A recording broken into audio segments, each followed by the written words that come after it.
Welcome to Portable Modular Railroads. My name's Dave, and I've been working a few years on refining a modular system to make your model railroads portable and economical. My modular system has 3 layers. The first layer is a lightweight wood baseboard which can be bolted together. The second layer is a subroadbed of pink extruded polystyrene, layered in levels that serve as elevations. In my case, it will be a tunnel through a mountain.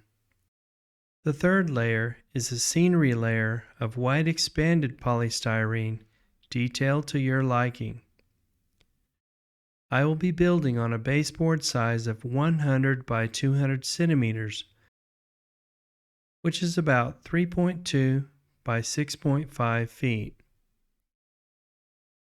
I like in scale, but you can build these modules any size and for any scale you like.